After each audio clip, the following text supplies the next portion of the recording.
This is Adbn News, the headlines. Nigeria's First Lady assures women of greater inclusion in governance. Anthony Okun Placid named as new force PRO. NDLEA nabs former Lagos councillor with 40 kg of skunk. On the foreign scene, Guinea's military government dissolves 40 political parties. In sports, Judge Russell wins thrilling Australian Grand Prix. Good evening, I am Amma Marcus. Now, the details.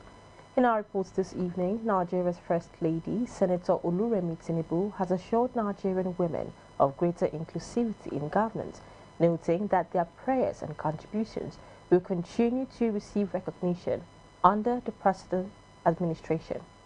She gave the assurance during the 2026 celebration of International Women's Day at the Godswill Akpabio International Stadium in Uyo. Speaking on the theme, Rights, Justice, Actions for All Women and Girls, the First Lady urged women to remain positive agents of change and align with reform programs of the administration of Bola Ahmed Tinubu. This day is a celebration of the remarkable strength, dedication, contributions, and achievement of women across the world. This year's theme, Rights, Justice, Action for All Women and Girls, is a call to action, protecting the rights of our women and girls by ensuring access to education, economic empowerment, health, social protection, and equity is an investment in our collective future. I encourage every woman here to be a positive tool for change in your homes, businesses, communities, and your state at large. When women lead with purpose, the entire nation feels the impact. President of the Senate, Senator Godswill Akpabio, said the massive turnout and endorsement for another term reflected the confidence of the people in the president, the Senate leadership, and the state government.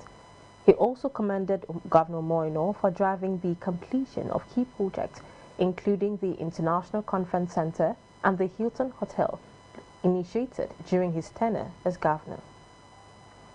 We have never seen this kind of unity before in Akwa Ibom. Today, the women of Akwa Ibom, who do not lie. Did you hear what I said? Women of Akwa Ibom, who do not play tricks. Women of Akwa Ibom, who do not talk from both sides of their mouths. Women of Akwa Ibom, who are steadfast, who are disciplined, who have integrity, have decided today,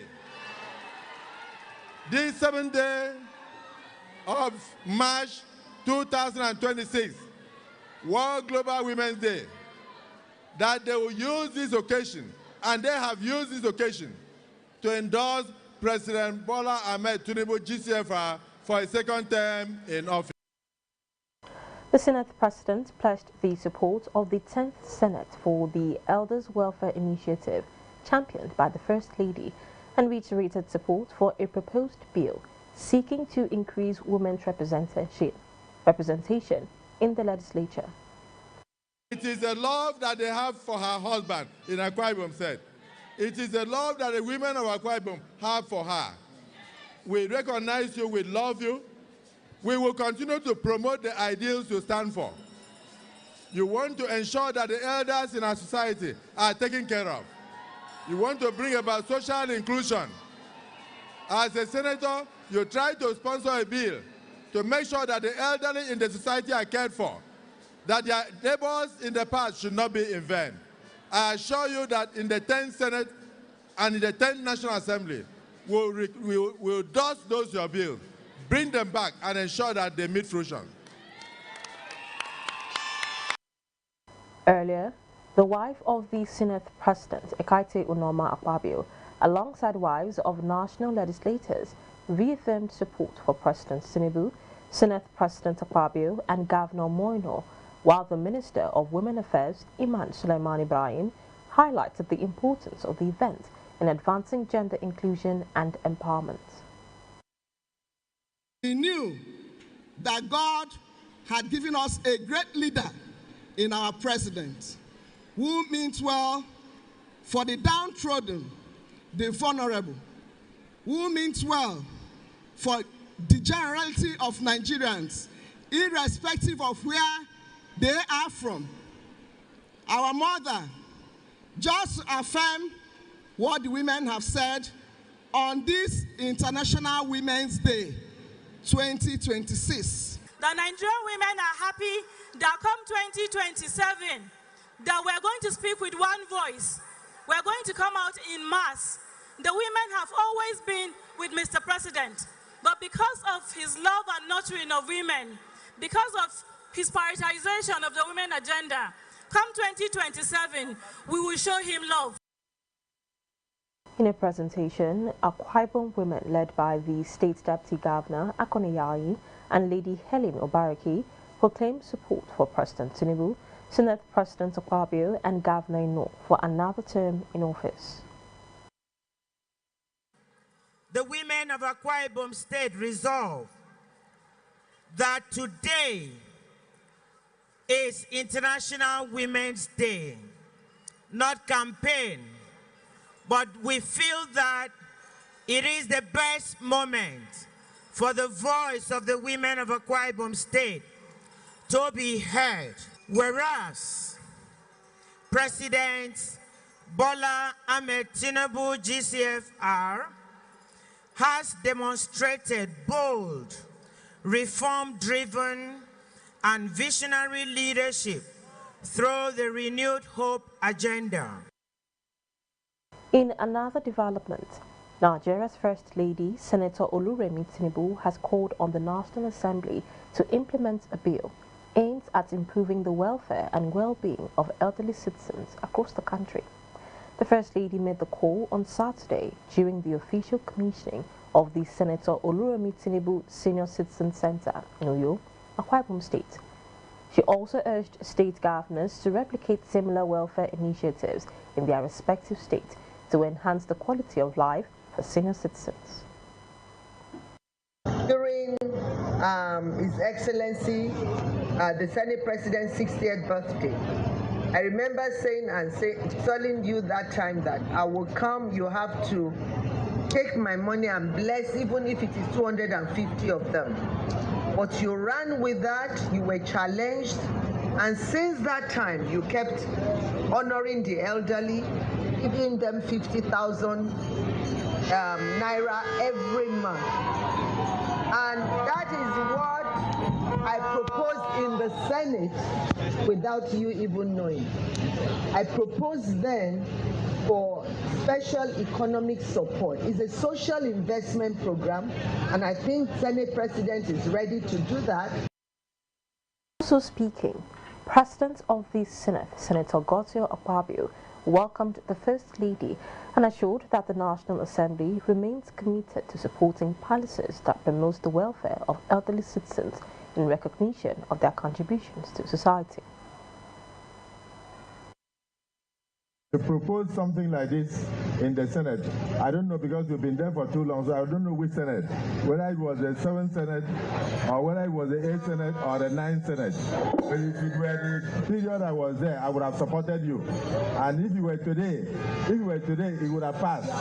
So I think Senator Nwebo is in the crowd, and he has noted it, because this is a collective Senate. So if you brought something on this social welfare for the elderly, every one of us will one day get old, and that's the prayer of everybody, that nobody should die young. I think it's something we must look at, so that we also take care of those who have institutional memories and those who have served this country with all their lives, and then so that at the end we don't seem to be a country that is ungrateful.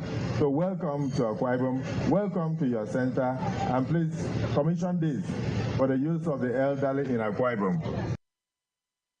Host of the event and Governor of Akwa Ibom State, Pastor Moino, said the center would be replicated across the state's 3 senatorial districts as part of efforts to strengthen the healthcare sector. This is only one of 3 centers that will be built for the elderly across the 3 senatorial districts. We have gone ahead to send a bill to the House of Assembly to ensure that there is a law that will permanently cater for the elderly in our state. I trust the Speaker in his usual manner to help facilitate the passage of the bill. This facility is in the center. The facilities here in the center are world class. The personnel are top notch.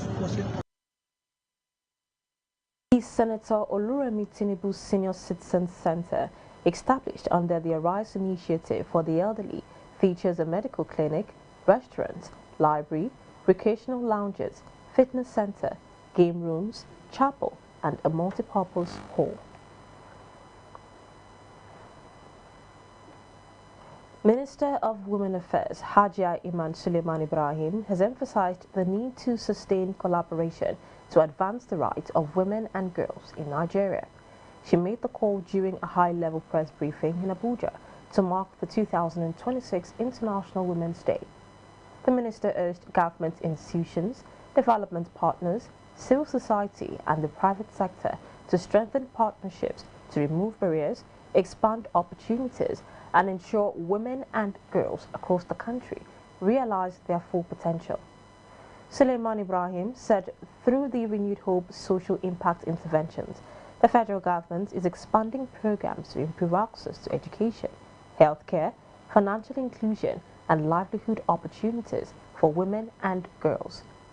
The theme for the 2026 International Women's Day is Rights, Justice, Action for Women and Girls with the hashtag Give to Gain. Minister of Industry, Trade and Investment Jumoke Oduwole says Nigeria must harness the immense potential of women-led enterprises to strengthen industrialization and expand the country's participation in African trade. Jumoke Oduwole said Nigeria is positioning itself to lead intra-African trade under the African Continental Free Trade Area by unlocking the productive capacity of women entrepreneurs and improving their access to finance, markets, and other economic opportunities. The minister spoke at a colloquium on women's role in industry, trade and investment held at the National Assembly Library, where stakeholders also signed a memorandum of understanding to advance the implementation of the AFCFTA protocols. Today's colloquium reflects Nigeria's commitment to implementing this protocol and to ensuring that the continental market being built under AFCFTA is one in which businesses led by both women and men are able to grow, compete, and scale. Nigeria's comprehensive economic reforms under the Renewed Hope agenda are laying the foundation for capital to flow and trade to thrive, reflected in $21 billion in capital importation in the first 10 months of 2025. So Nigeria must now move decisively toward a structured public-private partnership model to unlock gender-smart enterprise growth at scale. We are currently working on a tripartite collaboration between the federal government, the Bank of Industry, and a recognized private sector investment manager with proven multi-country track record in the Minister of Women Affairs Iman Suleiman Ibrahim said women remain central to Nigeria's economy, particularly in agriculture, commerce and small-scale enterprises, stressing that integrating them fully into formal trade systems will strengthen economic growth and national competitiveness. Head of Civil Service of the Federation, Didi Wilson-Jack, represented by the Permanent Secretary, Ministry of Regional Development, Mary Orway, said empowering women across value chains and cross-border trade will enhance Nigeria's leadership role in the African markets. Nigeria has the market, the entrepreneurial energy, and the demographic strength to play a leading role in African economic integration. When the women of Nigeria are fully empowered to participate in trade, production, innovation, our country will not simply participate in the African trade landscape, it will help to shape it. Nigeria's ability to lead intra-African trade will depend not only on policy frameworks, and trade facilitation mechanisms, but on the empowerment of capable and visionary actors within the country. Women constitute a significant proportion of Nigeria's productive and entrepreneurial base, and expanding their opportunities within the value chain, manufacturing, commerce, and cross-border trade will significantly enhance national competitiveness.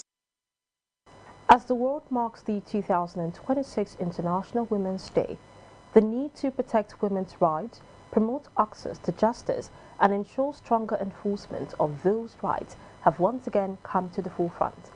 In this report, our correspondent Francisca Olga highlights the theme of the 2026 International Women's Day celebration and the call for greater action to advance gender equality. Here's the report. March 8th is the International Women's Day celebrated all over the world.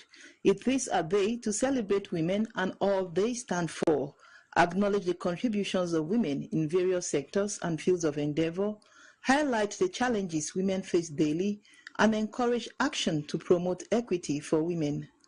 In Nigeria, based on data from 2024 to 2026, 30% of women aged 15 to 49 have experienced physical or sexual violence. Women and girls bear the burden of illiteracy. Again, Nigeria has the highest numbers of female genital mutilation. Sadly, offenders for all abuses mentioned above most times go unpunished. The theme of the 2026 celebration is Rights, Justice, Action for all women and girls, with the hashtag Give to Gain. Rights, because women face a lot of barriers that rob them of their rights. Former American First Lady Hillary Clinton says women's rights are human rights. Currently, statistics have it that women and girls hold only 64% of the legal rights granted to men. Until recently, in some communities in Nigeria, women were not allowed to inherit land. Some landlords will not rent houses to single women. Reproductive rights are far from many women as society and culture dictate what they can or cannot do with their bodies. Justice, because women encounter greater obstacles in accessing justice compared to men. Physically abused women are often not believed or blamed, and where the husband is the abuser, they are asked to go home and settle amicably. Financial barriers like legal fees, transportation costs, child care responsibilities, and lost wages prevent many women from seeking legal help. Action, because we cannot go on like this. Barriers have to be removed. A level playing field for women and girls has to be created.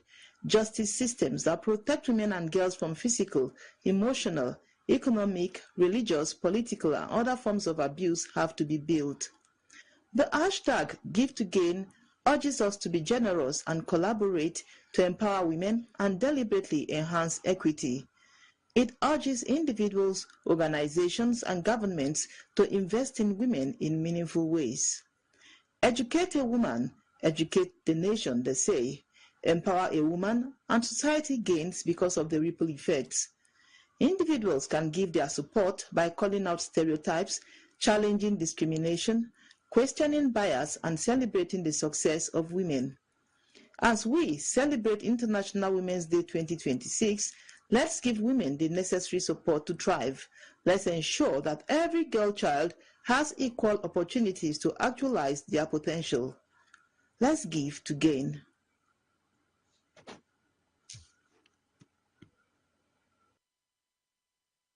In recognition of the 2026 International Women's Day, Akwa Ibom State Governor Pastor Moino has reaffirmed his administration's dedication to ensuring that women are actively included in governance, public leadership, and key decision-making processes. Speaking at the state official celebration held at the Godswill Akpabio International Stadium in Uyo, which also had in attendance Nigeria's First Lady, Senator Oluremi Tinubu, Governor Ino emphasized that the presence of women in society is a reminder of the ability to shape the future and growth of a nation. Adbn's Government House correspondent Mary Oyemichi reports. The significance of today's event aligns with the recently concluded Women's Sensitization Tour in the state and this year's commemoration of International Women's Day, a global recognition of women's achievements, resilience and contributions to society. It is widely acknowledged that women have made indelible marks on history, although many still grapple with challenges such as gender inequality, unequal pay, and limited access to education and healthcare in several parts of the world. Addressing the women, Governor Reno thanked the federal government for creating a gender-friendly environment for women in politics, business and education, while reassuring the federal government of the support of women in the state for his administration. I have to say is thank you, the distinguished Senate President, the Chairman of the National Assembly, my political grandfather, for stepping out and accepting me and trusting me and speaking on my behalf and on behalf of the Akwa Ibom people. All I have to say is thank you, the women of Akwa Ibom. Thank Mr. President for the expectation of the Ibom-Dipsy Port, because many times when I discuss with him, he tells me, I will give you the Ibom-Dipsy Port. I hold on to that promise, and I know it shall come to pass. Thank you for releasing money to the states. Thank you for making us to do all our projects.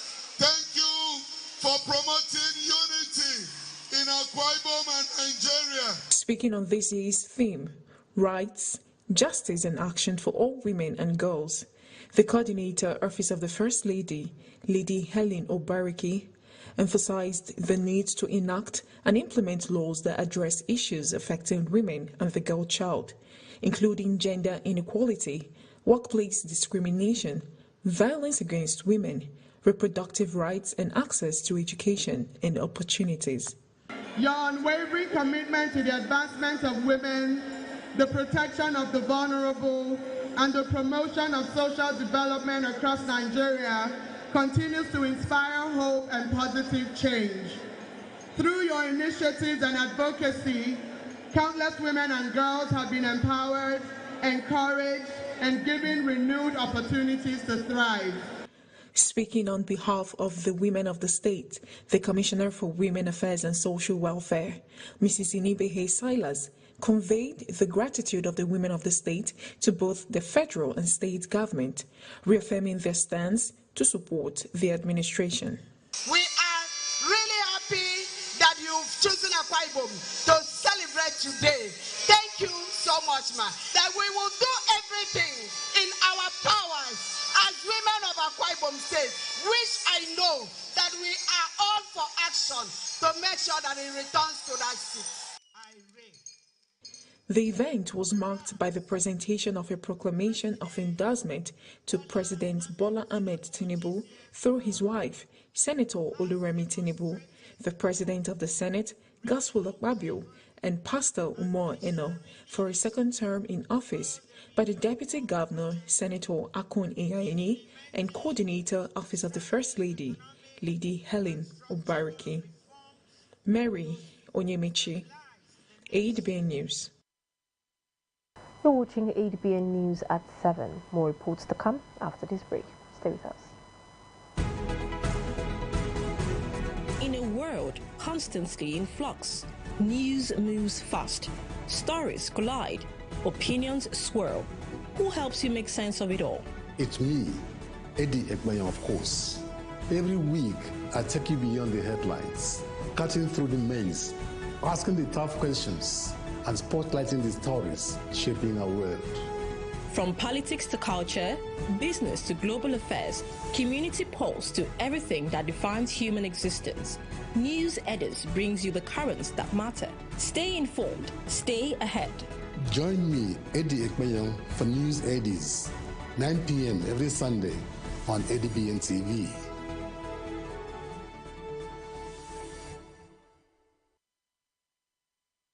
Welcome back and thank you for staying tuned. You're watching Adbn News at 7. Nigeria's police force has appointed DCP Anthony Okun Placid as the new Force Public Relations Officer, replacing Benjamin Hundeyin. The announcement was made today following the approval by the Inspector General of Police, Olatunji Disu. Hundeyin, who previously served as the police spokesperson for Lagos State Command, had held the FPRO position since September 2015. The change comes weeks after Disu assumed office as police chief and initiated a reshuffle within the police hierarchy. Placid, born on the 2nd of December 1970 in Uyo, is described by the police as a seasoned officer with experience in administration, intelligence, operation, and international peacekeeping. He joined the police as a cadet assistant superintendent in 1996 and was commissioned in 1998. Operatives of the National Drug Law Enforcement Agency have arrested a former Lagos councillor, Sheleru Sadiq Olalekan, and intercepted several illicit drugs consignments during operations across multiple states. The 45-year-old suspect was arrested at his residence in Ibejuleki local government area, where officers reportedly discovered 40 kilograms of skunk. Authorities said he admitted ownership of the drugs during interrogation. In a separate operation, NDLEA operatives intercepted 32-year-old businessman Emeka Hignius in Abuja with 1,000 pills of tapentadol hidden in baby diapers. Another suspect, a Cameroonian national, May Ali Muhammad, was arrested along the Kaba-Obajana Highway in Kogi State with 1.55 kilograms of Colorado concealed in a carton. Additional raids across Adamawa State, Kano State, Ogun State, Delta State, and Edo State led to multiple arrests and the seizure of large quantities of tramadol, methamphetamine, codeine syrup, and cannabis. NDLEA Chairman Mohammed Buba Marwa commended officers for the operation and urged them to sustain enforcement and public awareness campaigns under the War Against Drug Abuse initiative. Moving on, the House of Representatives Speaker, Right Honorable Tajin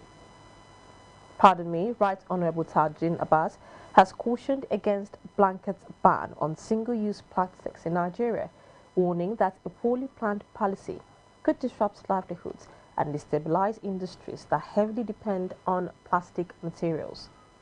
The Speaker gave the warning in Abuja while declaring open a public hearing organized by the House of Representatives Ad Hoc Committee on Preparedness for the Single-Use Plastic Ban at the National Assembly Complex. Honorable Abbas, represented by the Deputy Whip of the House, Honorable Isiaka Ibrahim, noted that while Nigeria must confront the growing challenge of plastic pollution, the transition away from single-use plastics must be carefully structured to balance environmental protection with economic realities. Earlier, Chairman of the Ad Hoc Committee, Honorable Ubo, said the committee is working on developing a comprehensive legislative framework that will address environmental concerns while considering the economic implications of phasing out plastics. Our mandate as representatives of the Nigerian people is clear: to enact laws that protect lives, property, rights, general well-being and environmental safety while fostering sustainable economic growth. The pervasive threat of plastic pollution directly threatens these fundamental responsibilities. I urge you to share data on breakthrough innovations into new packaging materials and best approaches to implement the proposed extended producer responsibility model that ensures everybody contributes their quota to cleaning up our plastic pollution, especially the petrochemical companies who supply the polypropylene used in plastic production in Nigeria. To our environmental NGOs, community advocates, your field experience. A representative of the Standards Organization of Nigeria, Paul Clement, said the agency supports a phased stoppage of single-use plastics rather than an outright ban due to potential impact on manufacturing industries.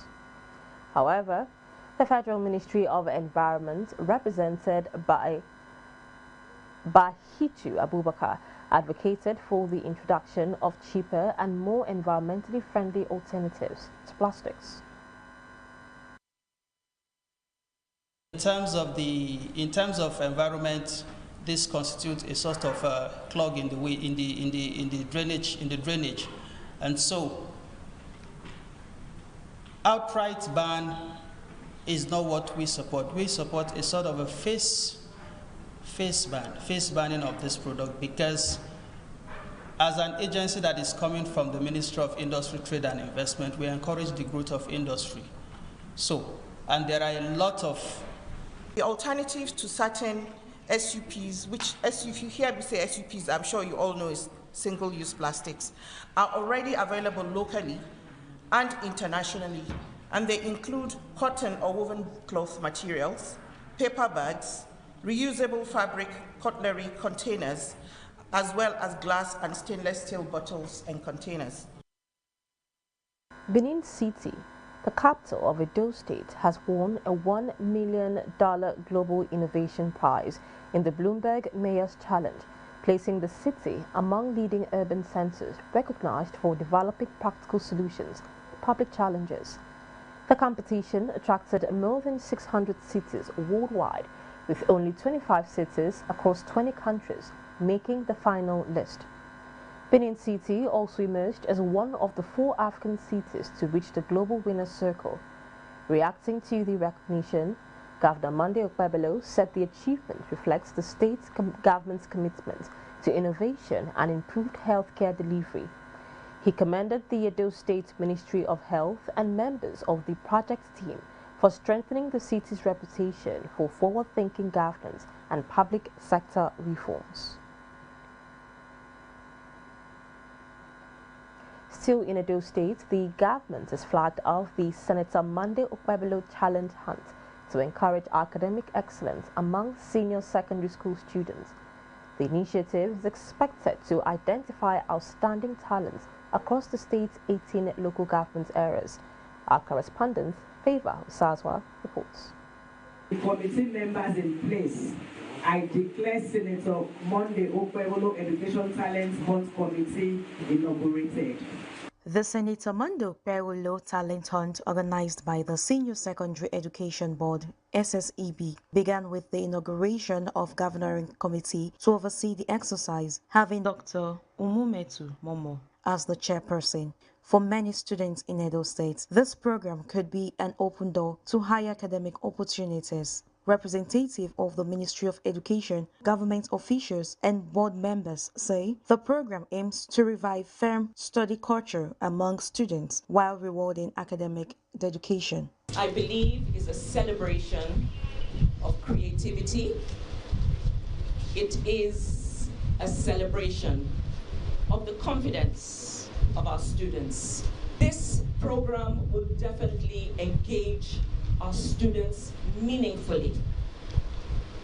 And for the students that would participate in this particular talent hunt, at least I believe that the news would spread amongst your schoolmates so that they would have a rethink and want to participate in things that are meaningful. This is a very wonderful initiative, very wonderful idea, and you have chosen very solid, crack team made up of educationists. We want to charge this your committee. Please try and do the best with the fear of God to ensure that the best of our rural folks are able to benefit from this very initiative. The chairman of the Senior Secondary Education Board, Dr. Rita Erewele, gave a detailed breakdown of the Talent Hunt initiative. A credible process will be used to select the best academic SS3 students from science, social science, and arts in all public schools across Edo State. These students will sit for a scholarship exam before their external exam, which will indirectly prepare them for these external exams. The best students in science, social science, and art from the 18 local government areas of Edo State will win a fully funded scholarship to all state-owned tertiary institutions in Edo State. These tertiary institutions are Ambrose Ali University, Ekpoma, Edo State University, Iyamo, Edo State Polytechnic, Ose, and Edo State College of Education, Igwebe, Afuze, and Abudu. This initiative is sponsored by our education-passionate governor, Senator Monday Okweolo, because he knows that the initiative will promote the reading culture, motivate students to excel, and rank Edo State #1 in academic performance across the country. First of all, I'd like to appreciate this board for finding each and every one of us worthy to carry out these assignments. I want to assure you that we have listened very well to your charge, and I'm assuring you that we're going to put in the best. At the end of the day, I believe we are going to come out well, very successfully. Beyond rewarding excellence, the program is also expected to ease the burden on parents by supporting qualified students with access to quality education and future career pathways. In Edo State, Favor Usaz.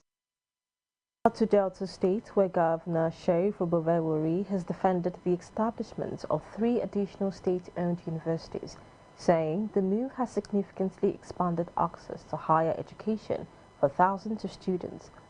The governor spoke during the maiden convocation ceremony of Dennis Osadebe University in Asaba. A total of 416 pioneer graduates were awarded first degrees across the faculties of agriculture, arts, behavioral sciences, computing, environmental sciences, management sciences, and sciences. Governor Oboweri said the universities were created in 2021 to address limited admission spaces, noting that over 20,000 qualified students could not secure admission in 2020 due to capacity constraints at the Delta State University, Abraka. He added that the first graduation cycle of the 3 institutions produced 3,203 graduates, including 1,206 from University of Delta, Abo, 1,231 from Southern Delta University, and 416 from the Dennis Osadebe University in Asaba. This was a dream that started 5 years ago, and today we are here to harvest what we planned for 5 years ago. We believe in education because education is the source of one's life. What you have acquired now, it gives you a foundation to start your life. That's why we keep supporting our schools, not only state-owned schools, even federal schools. Like in Fupre now, the VC can tell you we are tying the road to the place. The road is ongoing. The Maritime University, we done the concrete road, we build a hub there too. So because we believe that Delta States, we believe in education. Our government cannot do it alone. That's why I'm emphasizing for them to continue to support us. This is why I have used this opportunity to appeal to well-meaning parents and other individuals, both in public and private sectors, as well as communities and organizations, to support our quest to bring education to the doorsteps of all. Congratulating the graduating students, Governor Oboweri urged them to remain diligent, innovative and upright as they move into the next phase of their lives, advising them to reject shortcuts and uphold excellence as worthy ambassadors of their university and Delta State. Also speaking, the Pro-Chancellor and Chairman of the Governing Council, Professor Robert Ikomi, described the convocation as a defining milestone in the life of the institution. Public testimony that vision, leadership, collective commitments can transform aspirations into achievements. COA The objective was to expand access to quality higher education, promote innovation, and contribute meaningfully to the socio-economic development of Delta States and Nigeria at large. The responsibility was placed on the Governing Council, which was, among others, to build credible governance structure, ensure strict regulatory compliance, recruit competent academic and administrative staff, develop infrastructure in line with the global standards, and to safeguard the academic integrity. Earlier in his address, Vice-Chancellor of the University, Professor Ben Ogojiafor, described the maiden convocation as a historic turning point for the young institution. The Senate of our great university has rigorously scrutinized and recommended a total of 416 candidates in 28 programs for the award of various first degrees. Since 2022, when we admitted our first set of 651 students, there has been an exponential increase of 796% in the number of students admitted. Throughout my tenure, the university has admitted a total of 14,851 students, of which approximately 14,000 graduated. I want to appreciate the federal government for introducing the concept of NEFUND, which has boosted the morale and confidence of our students. Best graduating student, Regina Mike Ogusi, in her valedictory speech, commended the Delta State government and the management of the university for providing a conducive learning environment and assured that the graduates would continue to make the institution proud in their future endeavors. It belongs to you as much as it belongs to us. Thank you for the sacrifices you made so we could be here. You worked hard, prayed for us, encouraged us when we were discouraged, and believed in us even when we doubted ourselves. Your patience, support, and love carried us through long nights, difficult exams, and moments when giving up seemed easier. To those here with us today, and to those who could not be present, especially those who are no longer with us, we carry your love and sacrifices with us. On behalf of the graduating class, we say thank you for helping make this moment possible. Governor Bovewori awarded the best graduating student, Ms. Mike Ogunsi Regina, with a cash prize of 5 million naira, while 24 other first-class graduates received 1 million naira cash each in recognition of their outstanding academic performance. Adbn's Delta State correspondent Charles Kosipre reports that of the 416 graduates produced at the maiden convocation ceremony, 25 made first-class honors, 167 graduated with second-class upper divisions, 185 with second-class lower division, while 39 earned third-class degrees.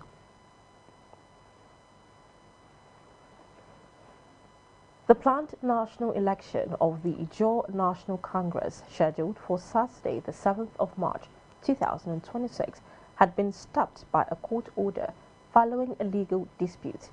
The Justice of the High Court in Port Harcourt, Rivers State, issued an interim injunction on Friday, the 6th of March, restraining the INC from going ahead with the elections. Our correspondent at Chinonu Temple now reports. The INC, which is the apex socio-cultural organization of the Ijaw ethnic nationality, was preparing for election to choose executive members of the body on Saturday when the judgment came.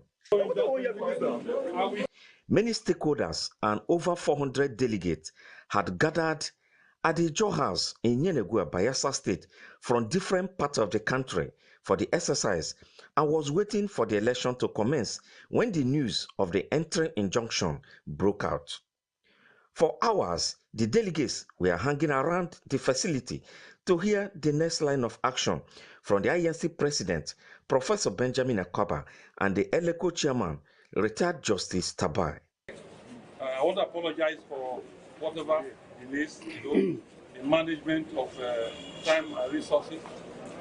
There are issues. The most important thing is that we do this properly. INC National Executive Committee election scheduled for today has been postponed due to order for court saying put it on hold.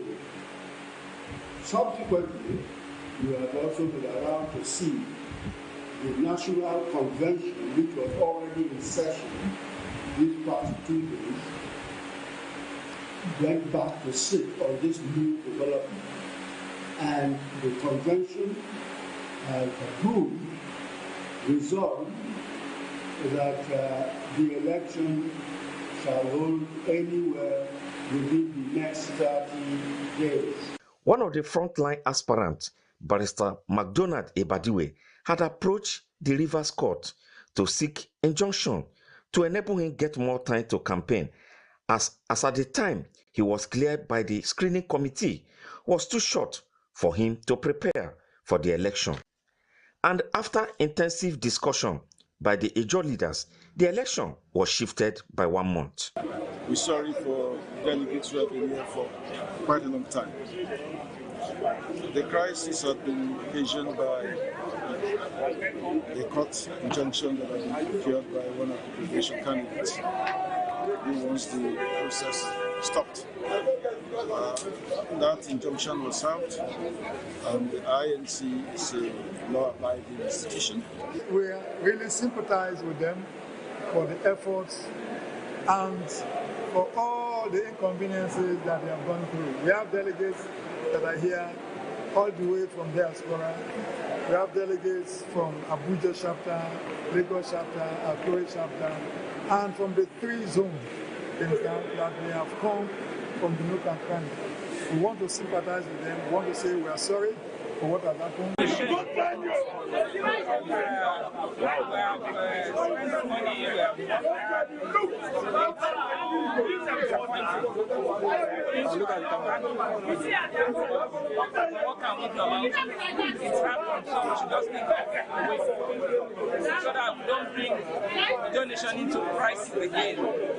It is expected that before the next date for the election, all lingering issues concerning INC election shall be laid to rest. From Ijaw House in Yenegua, Achinono Temple, Adbn News. Nasarawa State Government has taken another major step towards expanding access to quality health care with the upgrade of the Akwanga General Hospital to a specialist hospital. Governor Abdullahi Sule says the project is designed to strengthen tertiary healthcare services and ensure balanced development across the 3 senatorial zones of the state. In a significant boost to healthcare delivery in Nasarawa North, Governor Abdullahi Sule performed the groundbreaking for the expansion of Akwanga General Hospital into a modern specialist hospital. The governor explained that the facility, when completed, will stand alongside the Federal University Teaching Hospital in Lafia and the Federal Medical Center in Kefi as the 3rd tertiary health institution in the state. It is important to state out that our administration recognizes that infrastructure alone is not enough. We remain committed to strengthening the health workforce, improving medical equipment, enhancing drug supply systems, and ensuring effective management of our health facilities. The project aligns with our broader vision of strengthening the health system across the state, improving primary, secondary, and referral care, and ensuring that quality healthcare services are accessible to every citizen of Nasarawa State. Governor Sule said the upgraded hospital will function as a trauma center with modern clinical departments and specialized services to meet the growing health needs of residents. He stated that 6 billion naira has been set aside for the first phase of the project. The Commissioner for Health, Dr. Gaza Gwamna, described the project as a major stride in the administration's effort to revitalize the health sector through improved manpower development and sustainable healthcare delivery. We gave approval that we should employ 40 nurses to commence this place, with over 25 doctors to start this place, and that is what we do. Project consultant assured that construction will be completed within 15 months and according to specification. The highest building here is going to be a 5-story building. It means, therefore, It's going to be a very modern facility that will attract international partners and donors and international organizations in the healthcare sector delivery. Commending the initiative, Senator Aliu Wadada, representing Nasarawa West, said the project reflects the governor's commitment to equitable distribution of key institutions across the state. Lafia hosts today teaching hospital. Kefi hosts Federal Medical Center. It is only fair for Akwanga, fair and proper, for Akwanga to have a tertiary health institution. Other stakeholders noted that the project will bring specialized healthcare services closer to the people. Meanwhile, the Chief Medical Director of Dalhatu Arab Specialist Hospital, Akwanga, Dr. Esla Abene, assured that services at the hospital will continue uninterrupted during the upgrade. Mary Ojiji, Adbn News. All Progressives Congress has expressed shock and sadness over the death of party chieftain Dr. Chamberlain Dunku, who passed away at the age of 54. The party described him as an energetic, loyal and selfless member who played a key role in strengthening the APC, particularly in Ikad Federal Constituency, Delta State. Until his death on the 7th of March 2026, Dunku served as Deputy Chief of Staff to the Speaker of the House of Representatives, Right Honorable Tajuddin Abbas, and had previously been Special Advisor on Members' Affairs to former Speaker Femi Gbajabiamila. The APC notes that Dunku, a Knight of St. Christopher and President of the Nigerian Aquatics Federation, was widely respected for his dedication to public service and philanthropy. The party said his passing leaves a significant void and prayed for strength and comfort for his family and party members across Delta State and Nigeria. You're still watching Adbn News at 7. More reports from the Foreign and Sports Desk after this break. Stay with us.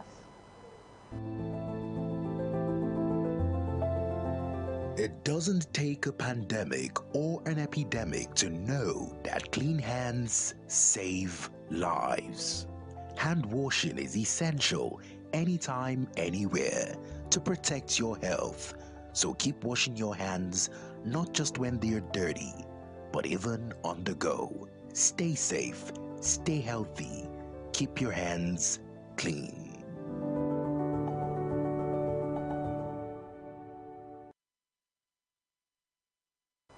Welcome back. Now to the foreign scene, where Guinea's military government has dissolved 40 political parties, including the country's 3 main opposition groups. A late midnight decree amid growing concerns over civil liberties. The order was issued by the Minister of Territorial Administration and Decentralization under the leadership of Jean-Tahed Mamadi Doumbouya, who seized power in 2021 Guinean coup d'etat. Authorities said the parties were dissolved for failure to fill their obligations, with the decree also transferring control of their assets to states.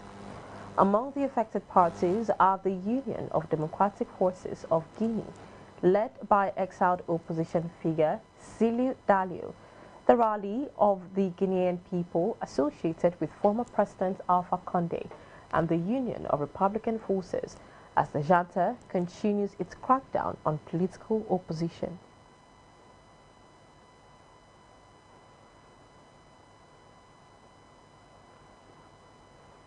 Pope Leo has prayed that the role of bombs in the Middle East would cease as the conflict triggered by the United States' Israeli airstrikes on Iran enters its 9th day.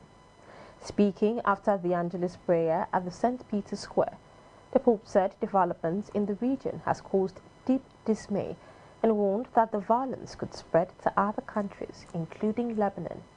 Meanwhile, Iran was preparing to unveil a new supreme leader after the strikes destroyed fuel depots and sparked fires across Tehran, while Iranian missile and drone retaliations targeted several Gulf countries.